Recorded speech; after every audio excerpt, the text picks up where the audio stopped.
আমার পর্দার আড়ালের মা খালা গো, ইমাম হুসাইনকে যারা বাবা দাওয়াত করেছিল তারা কেউ অমুসলিম ছিল না রে বাবা, তারা ছিল সকলেই মুসলমান। তাদের মনের বাসনা কি ছিল? বাসনা ছিল একটাই, ইয়াজিদকে আমিরুল মুমিনিন বলে মেনে নিতে হবে, খলিফা বলে মনে নিতে হবে। আমার হুসাইনকে মা ফাতেমার বেটাকে, শেরে খোদা আলীর বেটাকে, আমার দয়ার নবীজির নাতিকে বাবা তার কাছে মুরিদ হতে হবে। এই ইয়াজিদ একটা ছিল মদখোর, এই ইয়াজিদ একটা ছিল বাবা মদখোর, এই একটা শরাবখোর ব্যক্তি ছিল। আমার হুসাইন মসজিদের মাদ্রাসার আবাদ করেছে বাপ, আর এই ইয়াজিদ আপনার মসজিদকে ধ্বংস করেছে। কারণ বাবা গো, এই ইয়াজিদ বাবা আল্লাহর ঘর কাবা শরীফ আপনার ভাঙতে গিয়েছিল, তার সৈন্য দিয়া কাবা শরীফে বাবা এমন ভাবে আগুনের অস্ত্র আপনার কাবাতে আপনার আক্রমণ করেছিল। ওই কাবাতে যখন আপনারা আক্রমণ করেছিল বাবা, কাবার গিলাফ গোলাপ পড়ে গিয়েছিল। যেই কাবার দিকে মুখ করে আমরা নামাজ পড়ি গো, যেই কাবাটা আমার আল্লাহর প্রথম ঘর, জোরে বলেন সুবহানাল্লাহ। ওই কাবা শরীফে হযরত ইসমাঈল আলাইহিস সালামকে যখন কুরবানি দিতে নিয়ে গিয়েছিল ইব্রাহিম নবী, বাবারে ইসমাঈল আলাইহিস সালাম তো কুরবানি হয়েছিল না, হয়েছিল একটা দুম্বা, জান্নাতি একটা দুম্বা কুরবানি হয়েছিল। ওই যে মাথাটা, ওই দুম্বার যে মাথাটা বাবা, ওই মাথাটা কাবা শরীফের ভিতরে বাবা টাঙানো ছিল। ওই ইয়াজিদের সৈন্য বাহিনীর আক্রমণে ওই মাথাটা বাবা পড়ে গিয়েছিল। শুধু তাই না রে বাবা, আল্লাহর নবীর যে মসজিদ মদিনা শরীফে, ওই মদিনা শরীফে বাবা যে মসজিদের নাম হলো মসজিদে নববী, সেই মসজিদে 3 দিন আজান ইকামত বন্ধ করে দিয়েছিল বাবা। শুধু তাই না, আমার নবীজির সাহাবীদের বিবিকে জোর করে ধর্ষণ করেছিল রে বাবা, জোর করে ধর্ষণ করেছিল। এ বাবা, যখন আপনার ওই ইয়াজিদি বাহিনী যাকে পায় তাকেই মারে, যাকে পায় তাকেই মারে। আল্লাহর নবীর একটা সাহাবী বলছে, আমি পাগল বেশে নবীজির রওজার পাশে পড়েছিলাম, আমি নজর করে দেখেছিলাম ওই 3 দিন যে আজানে কামত দিতে দিয়েছিল না, নমাজি মসজিদের ভিতরে ঘোড়া গাধা উট বেঁধে রেখেছিল। নবীজির মসজিদে পেশাব করাল ছিল রে বাবা, পায়খানা করাল ছিল। এই ইয়াজিদ একটা মুসলমান হইয়া ওকে কেমনে আমরা মুমিন মুসলমান বলবো? অথচ আমাদের মতো কিছু টুপিধারী ব্যক্তি, আমাদের মতো কিছু জুব্বাওয়ালা ব্যক্তি, আমাদের মতো কিছু দাড়িওয়ালা ব্যক্তি এই ইয়াজিদকে বলে রহমতুল্লাহ আলাইহি। নাউযুবিল্লাহ, জোরে বলেন নাউযুবিল্লাহ। ইয়াজিদকে যারা রহমতুল্লাহ আলাইহি বলে, তাদেরকে বলবো তার পুত্র বিটির সাথে তাদের সাথে বিবাহ দেগা, আমরা ইয়াজিদি বংশকে বিটি দিব না। ঠিক না বেটি? তো এই পাগল বেশে যে ব্যক্তি নবীজি রওজার পাশে আছে, উনি বলছে যে যখন আজানের টাইম হতো তো আমার নবীজি রওজা মুবারক থেকে আমার নবী আজান দিতেন। জোরে বলেন সুবহানাল্লাহ। ও বাবাজি, ইমাম হুসাইন এই ইয়াজিদি বাহিনী বাবা এত কঠোর ছিল, এত কঠোর ছিল, 6 মাসের শিশু 72 জনের কাফেলা নিয়ে ওই কারবালার জমিনে গিয়েছিল বাবা। তার মধ্যে দুধ খাওয়া বাচ্চা বাচ্চা, তার মধ্যে দুধ খাওয়া বাচ্চা, কেউ বলেছে 12 মাসের বাচ্চা, কেউ বলেছে 6 মাসের বাচ্চা। আচ্ছা 6 মাসের হোক আর 12 মাসের হোক, দুধ খাওয়া তো বাচ্চা নাকি? এই দুধ খাওয়া বাচ্চাকে ওই এজিদি বাহিনী বাপ ছাড়েনি, তীর মেরে তার কলিজাতে তীর মেরে তাকে দুনিয়া থেকে বিদায় করে দিয়েছে। বাবাজি একা করতে করতে বাবা গো যত পুরুষগুলা ছিল সব পুরুষগুলাকে এজিদি বাহিনী ওই কারবালার জমিনে ফুরাত নদীকে ঘেরাও করে দিয়া পানি বন্ধ করে দিয়া ইমাম বংশের জন্য পানি দেয় না কারা গো?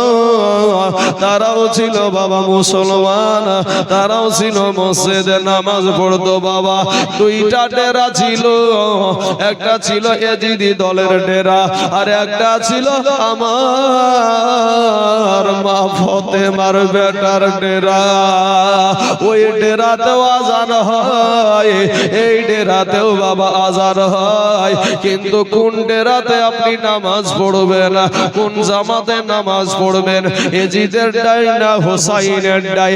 আমাদের এই সমাজে যদি আমরা পেতাম তাহলে তো বাবা আমরা হোসাইনকে আমরা বুকে টেনে নিতাম, হোসাইনের জন্য জীবন খানা কুরবানি করে দিতাম, কারণ এটা আমাদের নবীর নাতি গো। ওই নবীর নাতিকে কিভাবে শহীদ করেছে একটু শুনে যান বাবা।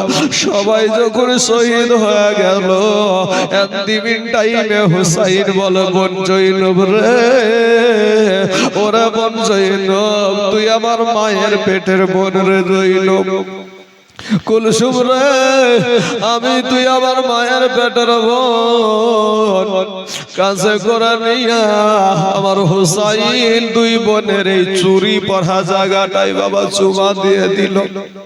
এই জায়গাটাতে যখন চুমা দিয়ে দিয়েছে বোন তখন করেছে কি ইমাম হুসাইনের গলাতে বাবা চুমা দিয়েছে। হুসাইন বলে বোন জৈনব রে চুমা দেওয়ার জন্য আমার কপালে চুমা দিলি না, ঠোঁটে চুমা দিলি না, গালে চুমা দিলি না, গলাতে কেন দিলি রে বোন? জৈনব বলছে ভাই গো তুমিও তো আমার কপালে চুমা দিলা না, ঠোঁটে চুমা দিলা না, গালে চুমা দিলা না, আমার হাতে কেন দিলা গো ভাই তুমি আগে বলো। বলে জৈনব ওরে আমার মায়ের পেটের বোন শোন রে বোন শোন, আমি হুসাইন, আমি আজকে মুহররম মাসের 10 তারিখ শুক্রবার রে বোন, আমার নবী বলে গেছে রে, আমার নানা জান বলে গেছে আমার নানার উম্মতের জন্য, সুতরাং আমাদের জন্য বাবা আমার নবী বলেছে আমার নাতি আমার হুসাইন কারবালায় শহীদ হবে। এই কথা আমার নানা বলে গেছে রে বোন, আমি যখন শহীদ হয়ে যাব বোনেরে তোদের দুই হাতে এজিদি বাহিনী দড়ি দিয়ে বেঁধে টানতে টানতে তোদেরকে দামেস্ক নিয়ে যাবে রে বোন। এর কারণে ওই দড়ি বাঁধার পূর্বে আমি হুসাইনটা চুমা দিয়ে দিলাম। এবার তোরা বল আমার গলাতে কেন চুমা দিলি? হুসাইনকে বলে ভাই আমরাও জানি গো আমার নানা বলে গেছে যে তুমি নানার উম্মতের জন্য কারবালার জমিনে শহীদ হয়ে যাবা। আজকে শুক্রবারের দিন জুমার আগে আগে ও ভাই যা তোমাকে শহীদ করে দেবে, তোমার গলা কারা কেটে দিবে, যে গলাতে ওই এজিদে বাহিনীরা শির ছুরি চালাবে, ওই গলাটাই আমি তোমার মায়ের পেটের বোন আমি একবার চুমা দিয়ে দিলাম। জোরে একবার বলেন সুবহানাল্লাহ। এবার সবাই কি সান্ত্বনা দিচ্ছে, একটা নয় দুটো নয় বাবা 72 জনের ভিতরে আপনার যারা পুরুষ ছিল একের পর এক যুদ্ধে যায় আর একের পর এক লাশ নিয়ে এসে আবার হুসাইন দাফন করে গো বাবা। আরে আমার বাবাজিরা আমার মা খেলা গো শুনে জানা রাতের বেলা মা হুসাইন শুধু কাঁধে করে আপনার লাশ গোলা নিয়ে এসে দাফন করে রে বাবা। ইন দ্য মিন টাইমে বলছে বোন রে এবার আমাকে বিদায় দে, এবার আমাকে বিদায় দে। আমি হুসাইন যতক্ষণ মাঠে না নামবো ততক্ষণ পর্যন্ত এই যুদ্ধ বন্ধ হবে না, এই যুদ্ধ বন্ধ হবে না। এবার বাবাজি থর করে কাঁপতে কাঁপতে আমার হুসাইনের একটা বেটা যার নাম হলো জয়নাল আবেদিন থর করে জ্বরে কাঁপছে রে বাবা, কখনো হুশ কখনো বেহুশ। এন্দিমিন টাইমে এসে বলছে আব্বা গো আপনাকে কারবালার জমিনে যেতে হবে না গো আব্বা, আমি আপনার একটা যুবক ছেলে তরুণ আর আমার মতন একটা বেটাকে রেখে আমার বাপ যাবে শহীদ হয়ে যাবে, আমি কেমন করে দেখবো গো আব্বা, আমি কেমন করে দেখবো, আমি এটা দেখতে পারবো না গো আব্বা। আমার হুসাইন বলছে বেটা জয়নাল আবেদিন গো যায় না রে বেটা, তুমি যদি চইলা যাও তাহলে এই হুসাইনি সিলসিলা এখান থেকে বন্ধ হয়ে যাবে। ও বাবাজি ওই সিলসিলাটা এখন পর্যন্ত খানকার মাধ্যম দিয়ে চলে আসছে বাবা, খানকা শরীফ দিয়ে চলে আসছে একের পর এক। উনার বাপ উনি, উনার বাপ উনি, উনার পীর উনি, উনার পীর উনি, উনার পীর উনি, এই করতে করতে বাবা হুসাইন পর্যন্ত ঠেকে যাবে, এই সিলসিলাটা বন্ধ হয়ে যাবে রে বেটা। তুই যদি যুদ্ধের ময়দানে গিয়া শহীদ হয়ে যাস তাহলে এইটা বন্ধ হয়ে যাবে। বেটাকে অনেক বোঝানোর পর বেটা রাজি হলো, হওয়ার পরে এবার বাবা বোন জৈনবকে একটা ডাক দিয়া বলে বোন জৈনব রে এবার আমাকে বিদায় দে। হুসাইন কি বলছে দেখেন, হুসাইন একটা ডাক দিয়া বলছেন যে ওরে বোন জৈনব তুই হলি আমার মায়ের পেটের বোন, এবার আমাকে বিদায় দে। কিন্তু বাবা জৈনব বলছে ও ভাই গো থামো গো, তোমাকে এখনো মাঠে নামতে হবে না, তার আগে আমার দুইটা বেটা আছে, একটা বেটার বয়স হলো 8 বছর আর একটা বেটার বয়স হলো 10 বছর। এই দুইটা বেটাকে আমি এবার যুদ্ধে পাঠাতে চাই। হুসাইন তখন ডাক দিয়া বলে বোন রে ও বোন শোনো করে বললেন ইমাম হুসাইন তারপরে বলে ভাই গো তোমার এখন আর যাওয়া হবে না গো ভাই, তুমি যদি চলে যাও আমার আব্বার কাছে আমি কেমন করে মুখ দেখাবো গো, আমার দুইটা সন্তান থাকতে আমি তোমাকে যুদ্ধে পাঠিয়েছি, আমার আব্বাকে আমি কি জবাব দেব, আমার নানাকে আমি কি জবাব দেব গো ভাই। ভাই গো তোমার এখন যাওয়া হবে না, আমার দুইটা বেটা একটার নাম হলো আউল আর একটার নাম হলো মুহাম্মদ, এই দুই বেটা এখন চলে যাবে যুদ্ধে। একটার বয়স 8 বছর, একটার বয়স হলো বাবা 10 বছর, কিন্তু বাবা রে ইমাম বংশ তো আলাদা বাবা। সোনা মানিকেরা হুসাইনকে হুসাইন ডাক দিয়ে বলে বোন রে আমার ছোট ছোট ভাগনা গুলাকে আমি কেমন করে ওই যুদ্ধের জিদের 22,000 মানুষের মধ্যে পাঠাবো রে, ওই সমস্ত মদখোরদের কাছে ওই কঠোরদের কাছে আমি কেমন করে পাঠাবো। বলে ভাই গো তোমার 6 মাসের শিশু আলী আসগরকে তুমি কেমন করে নিয়ে গেলা, কেমন করে তাকে দুনিয়া থেকে বিদায় করে দাফন করে লাগো ভাই।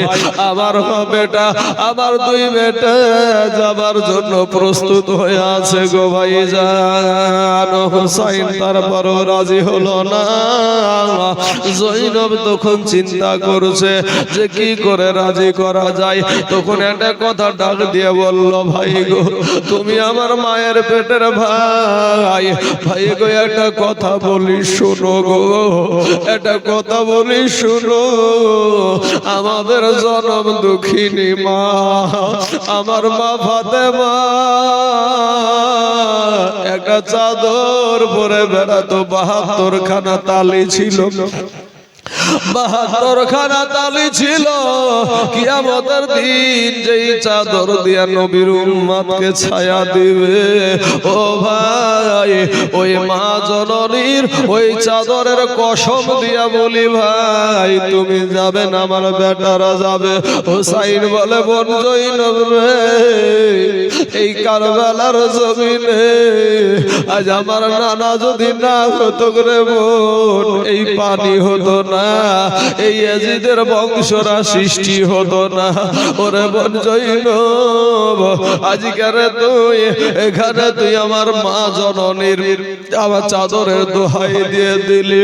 এবার হুসাইন চুপ হয়ে গেল। বাবা 2 সন্তানকে ডেরার ভিতরে নিয়ে গিয়া সুন্দর করে বাবা সাজায়া দিয়া, মাথায় একটা পাগড়ি পরিধান করে দিয়া, তরবারি হাতে দিয়া, ছোট ছোট ছেলে বাবা তরবারি কেমনে চালাবে, কিন্তু বাবা রে বুকে একটা ইমানি জজবা আছে, বুকে একটা বাবা ইমানি শক্তি আছে।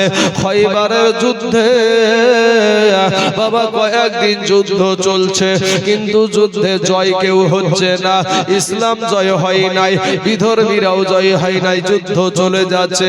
আমার নবী একদিন বলছে, আমি আগামী কাল এমন একজন ব্যক্তির হাতে আমি ইসলামের পতাকা তুলে দেব, ইসলামের ঝান্ডা তুলে দেব, আগামীকাল তার হাতে ইসলামের জয় হয়ে যাবে। জোরে বলেন সুবহানাল্লাহ। এ বাবাজি, সকল সাহাবীরা মনে মনে চিন্তা করছে, মনে হয় সৌভাগ্যবান আমি মনে হয় হব, ও মনে করছে, আরেকজন মনে করছে আমি মনে হয় হব। কিন্তু বাবা পরের দিন আমার নবী বলছে, কোথায় আমার জামাই হযরতে আলী, কোথায় বলো? বলে, আলী তো আসতে পারে নাই ইয়া রাসূলুল্লাহ, তার চোখে বড় যন্ত্রণা চলছে, এর কারণে আসতে পারে নাই। বলে তাকে ডেকে নিয়ে আসো। এবার যখন ডেকে নিয়ে এসেছে বাবা, এবার বলে, আলী তোমার কি অসুবিধা হয়েছে বলো বাবা। আমার দয়ার নবীর জামাই হযরতে আলী বলছে, নবী গো আমার চোখে বড় যন্ত্রণা হয়, ব্যথা হয়, কিন্তু বাবা রে ডাক্তারেরও ডাক্তার আমার নবী, বৈজ্ঞানিকেরও বৈজ্ঞানিক নবী আমার, ওই নবী বাবা মুখের থুথু, মুখের লালা বের করে চোখে লাগায়া দিলেন। হযরতে আলী বলে যে, নবী গো আমি আগে যা দেখতে পেতাম আপনার মুখের লালা মোবারক লাগানোর পরে, তার চাইতে আমি বেশি দেখতে পাচ্ছি গো নবী। জোরে বলেন সুবহানাল্লাহ। বাবাজি, ও সোনা মানিকের আমার ভাই জানেরা, এবার আপনার ইসলামের পতাকা আপনার হযরতে আলীর হাতে দিয়ে দিলেন। এবার হযরতে আলী যখন যুদ্ধে চলে গেলেন, যুদ্ধে যাওয়ার পর ওই কাফেরদের নেতা একটা ডাক দিয়া বলে, আলী গো তুমি কেন এখানে আসলে গো আলী? তোমার কি সন্তানদের উপরে মায়া নাই? তোমার কি বিবি বাল বাচ্চার উপরে দরদ নাই? তুমি কেন এখানে এসেছো? তোমার কি ভয় লাগে না? তুমি তো জানো আমি কত বড় যোদ্ধা। আমার আলী আমার নবীর সাহাবী, যার নাম হলো শেরে খোদা, আল্লাহর বাগ, ইসলামের জন্য যাকে আমার আল্লাহ বাগ বানায়া পাঠিয়েছে। জোরে বলেন সুবহানাল্লাহ। ওই আলী একটা ডাক দিয়া বলে, কাফের ওরে ইহুদি তুই কাকে ভয় দেখাস রে, তুই কাকে ভয় দেখাস? আমি এমন একজন ব্যক্তি, আমি এমন একজন ব্যক্তি, আমি এমন একটা যোদ্ধা যার কথা শুনলে সব বিধর্মীর কলেজা কেঁপে যায়। জোরে বলেন সুবহানাল্লাহ। বলে ঠিক আছে তাহলে দেখা যায় গে বাবা। এবার আপনার আলী বলছেন শোনো রে ভাই, ও ইহুদি ভাই, আমরা মুসলমান, আমরা ইসলাম ধর্মকে অনুসরণ করি, আমরা কাউকে আগে আঘাত করি না। তুমি আগে আঘাত করো, আমি তোমার আঘাতকে আমি রক্ষা করে নেব। এবার বাবা কাফের বেদিন তরবারি চালাতে শুরু করলো, কিন্তু বাবা গো আমার নবীর জামাইকে একটা টুকরাও মারতে পারে নাই। এবার বলে ও কাফের ইহুদি, এবার আমার আঘাত সহ্য করার জন্য তুমি তৈয়ার হও।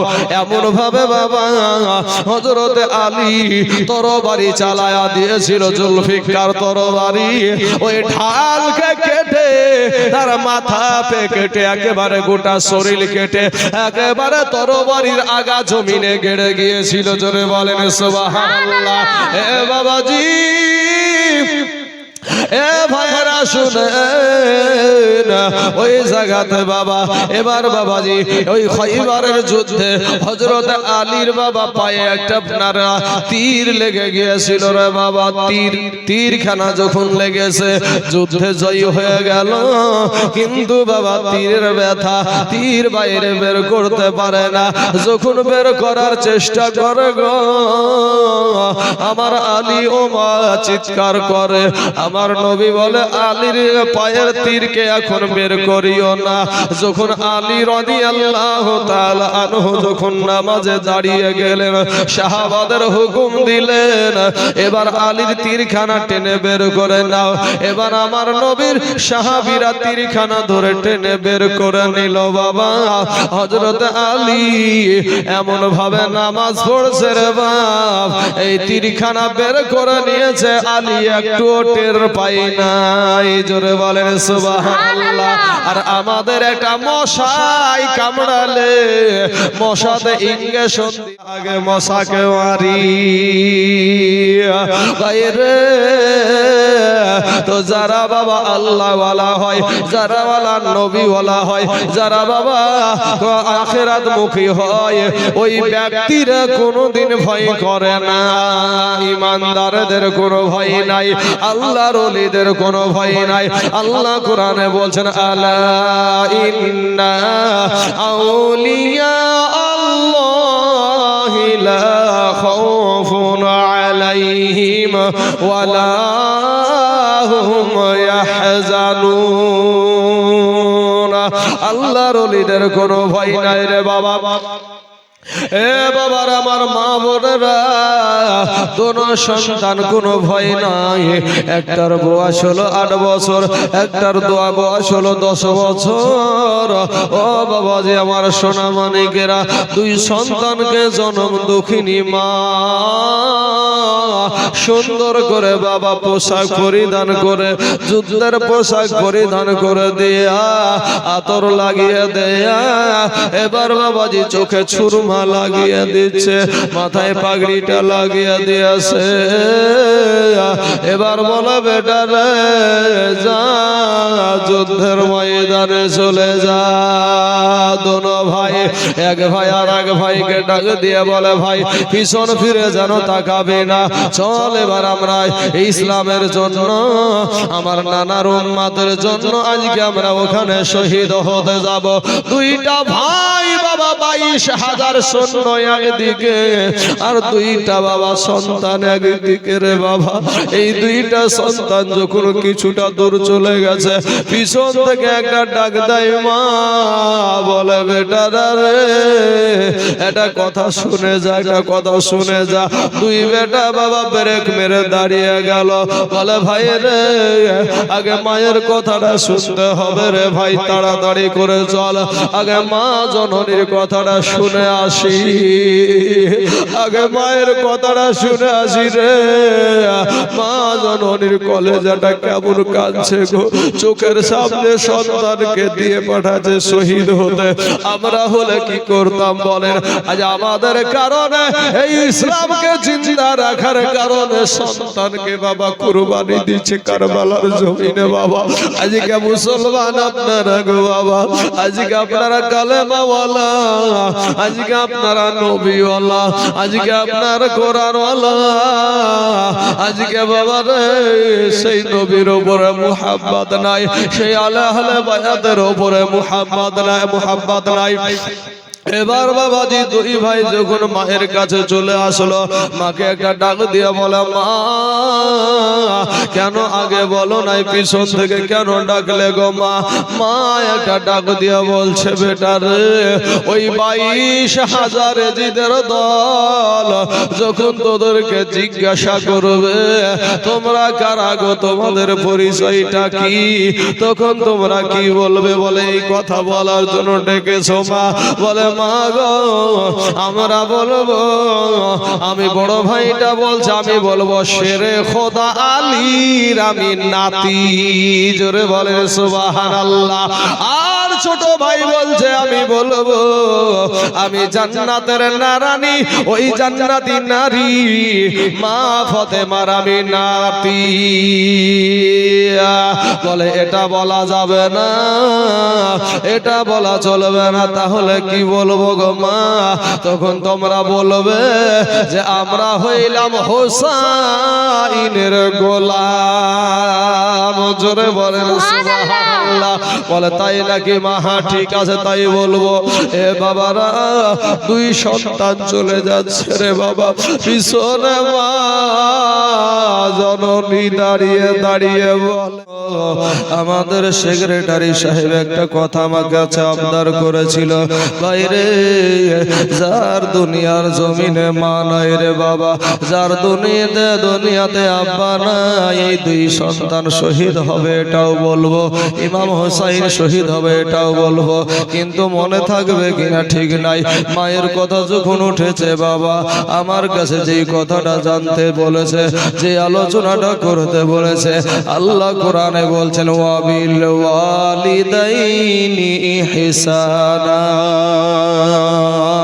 ও যুবকেরা, ও নওজোয়ানেরা, তরুণেরা, ভাইয়েরা গো, আমার আল্লাহ কোরআনে বলছে যে তোমাদের মা বাবার প্রতি ইহসান করো, তোমাদের মা বাবার প্রতি ভালোবাসা দেখাও।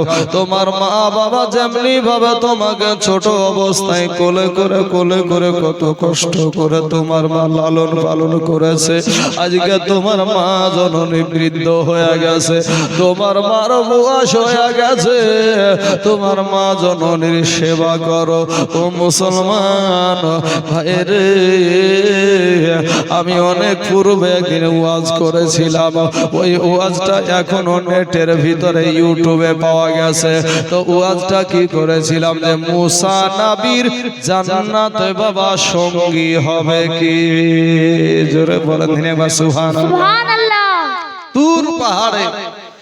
তুর পাহাড়ে আমার মুসা নবী আল্লাহকে বলছে, আল্লাহ আমি নবীর সাথে জান্নাতে আমার সঙ্গী কে হবে? আল্লাহ পাক রব্বুল আলামিন ডাক দিয়ে বলছেন যে তোমার জান্নাতের সঙ্গী হবে একটা মাংস করা কসাই। মাংস করা কসাই, কসাইগিরি করে না গো, যারা গরু জবাই করে বা মহিষ জবাই করে এদেরকে বলা হয় কি? কসাই। তো এই কসাই নামটা শুনলেই বাবাজি একটা কিরকম মনে হয়। তো মুসা নবী বলছে, আল্লাহ গো এইরকম কথা আমি নবীকে তুমি বললে, তো এইটা যদি আমি তোমাকে আল্লাহ বলতো, তো আমার আল্লাহ বলে, মুসা রে তুই জীবনে কোনোদিন আল্লাহ হতে পারবি না। মুসা নবী বলে, আল্লাহ তুমিও কোনোদিন মুসা হতে পারবে না। মুসা নবী আল্লাহর সাথে কথা বলতেন কোথায়? তুর পাহাড়ে। তো বাবাজি মুসা নবী বলছেন, আল্লাহ আমার মত নবীর সঙ্গে যে জান্নাতে সঙ্গী হবে সে কেমন ব্যক্তি তাকে আমি একটু দেখতে চাই, আমি কি কারণে সে আমার সঙ্গী হবে সেটা আমি একটু জানতে চাই। বাবারা আমার পর্দার আড়ালের মা খালা গো, ও মা দিলখানা নরম করে দিবা মা, ও যুবকেরা ভাই রে, এখানে পুলিশে অনেক মানুষকে মারে, তার উপরে চোখ দিয়া পানি বের হয় না, কিন্তু বাবা আজ 3 দিন আমি দেখলাম যে মানুষের চোখ দিয়া পানি বেরিয়েছে। বাবা গো, চোখ দিয়া পানি কেন বেরালো? এখানে তো কেউ মারে না, কেউ তো ডান্ডার বাড়ি দেয় না, কেউ তো বেতের বাড়ি দেয় না, কিন্তু চোখে কেন পানি আসে? বিষয়টা কি, ব্যাপারটা কি রে ভাই? এই জায়গাটায় কি আছে?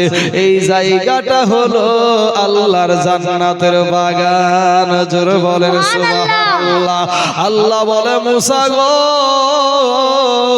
আগামীকাল অমুক বাজারে তুমি চলে যাবা, ওই বাজারে যাওয়ার পরে দেখবা একজন মাংস করে মাংস বিক্রি করছে, ওই মাংস আলাটাই হবে তোমার জান্নাতের সঙ্গী। মুসা নবী পরের দিন বাবা সকাল বেলায় ওই বাজারে গিয়া হাজির হয়ে গেছে, দেখে আল্লাহ যেটা বলেছে সেটাই। একজন ব্যক্তি বাবা আপনার মাংস করে নিয়ে বসে আছে বা মাংস বিক্রি করেছে, কিন্তু মুসা নবী নজর করে দেখছে বাপ মাংসর ভিতরে যেগুলা নরম মাংস, ভালো ভালো মাংস, কলিজা, ওইগুলা আপনার একটা জায়গাতে আলাদা করে লুকায়া রাখছে। মুসা নবী বলে আল্লাহ, এটা তো মাংস চোর, এই মাংস চোর আমার সাথে জান্নাতে সঙ্গী হবে। আমার আল্লাহ বলে মুসা রে, তুমি একটু ধৈর্য ধারণ করে ওখানে দেখতে থাকো, শেষ পর্যন্ত সমস্ত মাংস যখন বিক্রি হয়ে গেল, ইন দি মিন টাইমে বাবা ওই ভালো ভালো মাংসগুলা, ওই সুন্দর সুন্দর মাংসগুলা একটা ক্যারিতে করে পাত্র করে বাপ আলাদা করে নিয়ে ওই কসাই বাবা বাড়ির দিকে রওনা দিয়েছে, পিছনে পিছনে মুসা নবীও রওনা দিয়েছে। রাস্তার মাঝে একটা ডাক দিয়ে বলে ভাই আমি একজন পথিক, আজকে আমি আপনার বাড়ির মেহমান হতে চাই। জোরে বলেন সুবহানাল্লাহ। ওই কসাইটা বলছে ওগো আল্লাহর বান্দা, আমার বাড়িতে তো তেমন কোনো মানুষ নাই, কেমন করে মেহমানদারি করব, মেজবানি করব? বলে রাখে আল্লাহ মারে কে, আল্লাহ ইজ্জত তাকে দিবে, সে ইজ্জত পাবে বাবা। আল্লাহ যেখানে যার রুজি লিখবে সে তাই সেখানেই রুজি প্রাপ্ত হবে গো বাবা। এবার বলল ঠিক আছে চলো না। এবার বাবা টুক টুক টুক টুক করে চলে যাচ্ছে, যাওয়ার পর বাড়িতে গিয়ে দেখছে ওই কসাই, তার বাড়িতে বাবা বৃদ্ধা মা, জনম দুঃখিনী মা, 10 মাস পেটে বহানি মা বিছানায় পড়ে আছে গো, বিছানাতে শুয়ে আছে, উঠার শক্তি নাই, পায়খানা ফিরেছে বিছানায়, এমন পায়খানা ফিরেছে বাবা, ওই পায়খানা আবার বিছানাতে লেগে শুইকা গেছে গো বাবা। শুকে যাওয়ার পর মুসা নবীকে একটা জায়গাতে বাবা বসতে দিয়া বলে ওগো মেহমান, আপনি এখানে একটু আরাম করেন, আমার মা জননীর একটু খিদমত করে নি, আমার মা জননীর একটু খিদমত করে নি। এবার মুসা নবীর বাবা রে এক নজর করে দেখছে বাবা, আর ওই কসাই বাবা মা জননীকে কোলে করে নিয়া মা জননীকে গোসল দেয়। মায়ের শরীরের যত নাপাক ওই কসাই বাবা মা জননীকে গোসল দেয়। মুসা নবী তাকায়া তাকায়া দেখে মায়ের শরীরে যেই নাপাক গুলা লেগে গেছে, আপনার হাত দিয়ে বাবা খুঁটরিয়ে খুঁটরিয়ে পায়খানা গুলা উঠায়া দেয়। এ বাবাজি মাকে সুন্দরভাবে পোশাক পরিধান করে নতুন একটা বিছানাতে শুয়া দিয়া বলে মা গো একটু দাঁড়াও গো মা একটু দাঁড়াও, আমি জানি তোমার খুব ক্ষুধা লেগেছে মা, তবে আমি ইনকাম করার জন্য বাজারে থেকে আমি এখনো কিছুই আমি গোসল করতে পারি নাই, কিছু করতে পারি নাই, তোমার জন্য খাবারের ব্যবস্থা করছি। এবার বাবা গো মা জননী কে শুয়া দিয়া মাংসগুলা রান্না করে সর্বপ্রথম মা জননীকে কোলে নিয়ে নরম নরম মাংসগুলা মায়ের মুখে দিচ্ছে। জোরে বলেন সুবহানাল্লাহ। মা জননীর যখন মুখে দেয় মুসা নবী চিন্তা করছে আরে মায়ের পাগল, আরে মায়ের আদরের সন্তান, মায়ের কলেজার টুকরা সুন্দর করে খাওয়ানোর পর মাকে বিছানায় শুইয়া দিয়া বলে মা আমি এখনো গোসল করা হয়নি, শরীরে রক্ত লেগে আছে, আমি একটু গোসলটা করে আসি। যখন সন্তান গোসল করতে গেছে রে বাবা, ইন দি মিন টাইমে আল্লাহর বান্দি জনম দুঃখিনী মা আল্লাহর দরবারে দুইখানা হাত উঠায়া বলে আল্লাহ গো ও গো আল্লাহ, আমার বেটার খিজমতে, আমার বেটার খিজমতে আমি খুশি হয়ে গেছি গো আল্লাহ, আমি মা খুশি হয়ে গেছি। ও গো আল্লাহ আমার বেটার ওপরে তুমিও খুশি হয়ে যাও। আর আমি শুনেছি এই জামানার সবচাইতে ইজ্জতওয়ালা সম্মানওয়ালা নবী হলো মুসা নবী। আল্লাহ গো কাল জান্নাতের ভিতরে ওই মুসা নবীর আমার বেটাকে তুমি সঙ্গী বানায়া দিও। জোরে বলেন সুবহানাল্লাহ। এই মা জানি কার দুনিয়ার জমিনে নাই, এই মা জানি কার দুনিয়ার জমিনে নাই। কোন মানুষটা জানি আজ মাকে মা বলে ডাকতে পান না গো, মা জননীর চেহারা খানা দেখতে পান না।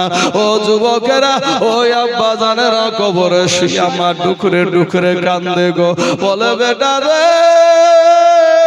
আমি তোর মা, আমি তোর আব্বা, আজ কবরে শুয়ে আছি রে বেটা, তিনখানা কাফন নিয়ে দুনিয়া থেকে চলে এসেছি রে বেটা।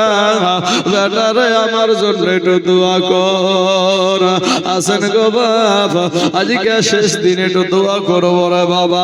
আজকে মাদ্রাসার জীবনীর দিনে, আমার নবীর শানের দিনে, শান বায়ানের দিনে, হাসান হুসাইনের শান বায়ানের দিনে এমন কোন আল্লাহর বান্দা আছেন? একজন ব্যক্তি এখানে আমি বাবাজি একটু মেহেরবানি করে চাইবো, কোন আল্লাহর বান্দা, তারপরে আবার আমি জীবনীতে চলে যাব বাবা। একটা আল্লাহর বান্দাকে আমি দেখতে চাই, মাত্র 2,000 টাকা। আমি তাইজুল ইসলাম বাবা পশ্চিম বাংলাতে ঘুরি, কোন জায়গাতে 50,000 টাকাও বলে থাকি, 20,000 বলে থাকি, 30,000 বলে থাকি, 10,000 বলি, 5,000 বলি। কিন্তু বাবা গো আজকে বাপ আপনাদের এই সমাজে এমন কোন আল্লাহর বান্দা এখানে হাজির আছেন, মায়ের দরদের বেটা, বাপের কলেজার টুকরা, নয়নের পারা, মাত্র 2,000 টাকা। ইনশাআল্লাহ কোন আল্লাহর বান্দা বলবেন যে হুজুর আমার জান আছে মাল নাই, তবে আমার জনম দুঃখিনী মা চলে গেছে কবরে, সেই মায়ের জন্য আমি দিব 2,000। সুবহানাল্লাহ সুবহানাল্লাহ। কি নাম ভাইজান? কামাল হোসেন। মায়ের জন্য বেঁচে আছে। দেখেন ভাই, আমার কামাল হোসেনের মা চলে গেছে উত্তর জমিনের, উত্তর দিনাজপুরের জমিনে। আমি জেলাতে আছি বাপ, এই জেলাতে আমার 3 দিন হয়, আমার মা জননীর চেহারা খানা দেখি নাই রে বাবা। আমি কথা বলি আপনাদেরকে, যতদিন আমি জালসা করে রাত্রি 1টাতে প্রবেশ করি, 2টাতেও প্রবেশ করি রে বাবা। আচ্ছা মাশাআল্লাহ।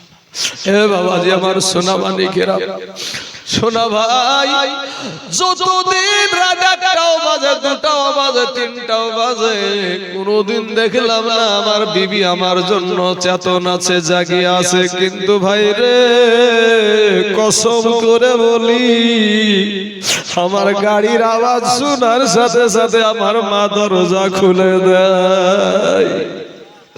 সুবহানাল্লাহ। আমার কামাল ভাই একটা যুবক ছেলে, এই কামাল ভাই যুবক ছেলে মা হারায়া দিয়েছে, মা দুনিয়ার জমিনে নাই। আহারে সন্তান মায়ের পাগল ভাই আমার 2,000 টাকা নিয়েছে, বলে আমার মায়ের জন্য একটু দোয়া করেন। আমি দোয়া করব বাবা, হাত উঠিয়ে একটু দোয়া করব আপনাদেরকে নিয়ে, এত মানুষ নিয়ে আমি আজকে দোয়া করব রে বাবা। সোনা মানিক আমি দোয়া করব ভাই। কামাল ভাই একটু সবুর ধরেন, আমি ইনশাআল্লাহ দোয়া করেছি এটা নিয়ে আসি। সীমার টুক টুক টুক টুক করে আগিয়ে এসে বলছে যে তোমরা বাবা কে গো, তোমরা এখানে কেন এসেছো? ওই ছোট বাচ্চা দুটা ইমাম হুসাইনের ভাগনা, ওই 2টা সন্তান বলছে কেন এসেছি জানতে পারছো না? আমাদের হাতে কি এটা কি দেখতে পাও না? বলে বাবা রে, হুসাইন আর কোনো কাজ পেল না, তোমাদের মতো ছোট ছোট শিশুদেরকে পাঠায়া দিয়েছে, নিষ্পাপ বাচ্চাকে পাঠিয়েছে। বলে কে কি করেছে এটা শোনার দরকার নাই, কি করতে কি বলছে, কি চাও বলো? বলে আমরা যুদ্ধ করতে এসেছি। বলে বাবা না, তোমরা আমাদের ডেরাতে চলো, তোমরা 3 দিন হয়ে গেল একটু পানি পাওনি, পানি খাওয়াবো, ডেরার ছায়াতে তোমাদেরকে একটু জায়গা করে দেব। বলে শোনো গো, ওই ডেরাটা কাদের? বলে ওটা এজিদের তরফের ডেরা। বলে শোনো গো, ওই দেখো দূরে আরেকটা ডেরা দেখা যায়, ওটা হইল হুসাইনি ডেরা। ওই ডেরাতে যদি যাও তাহলে আমার দাদা আমার নানাকে বলে, আমার নানাকে বলে তোমাদেরকে জান্নাত নিয়ে দিব। জোরে বলেন সুবহানাল্লাহ। কোনো কথাই রাজি হলো না। সীমারকে একটা ধমক দিয়ে ছোট ছোট বাচ্চা বলছে এখান থেকে চলে যাও, নচেত শুরু করে দেব। সীমার বলছে আমাকে চিনো নাকি?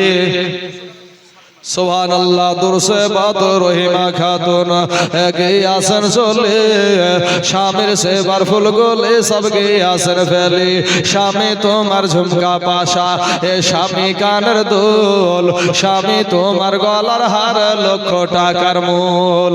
ও বিবিরা তোমরা স্বামীকে গালি দিও না, তোমার স্বামীর পায়ের নিচে হলো তোমার জান্নাত। একজন মা স্বামী হারাতা 200 খান টাকা দিয়েছে, আল্লাহ তার 200 টাকার বদলায় তার স্বামীর কবরখানাকে আল্লাহ তুমি রিয়াজুল জান্নাত বানায়া দাও। এ বাবাজি, কাল বৈশাখী ঝড়ের মতন দুনু ভাই আপনার শুরু করে দিল যুদ্ধ করতে রে বাবা। কলা গাছ ঝুড়া করে ঝুড়তে ঝুড়তে চলে যাই। বড় ভাইটা একটা সময় মনে স্থির হয়ে দাঁড়িয়ে গেল, বিষয়টা কি, ব্যাপারটা কি?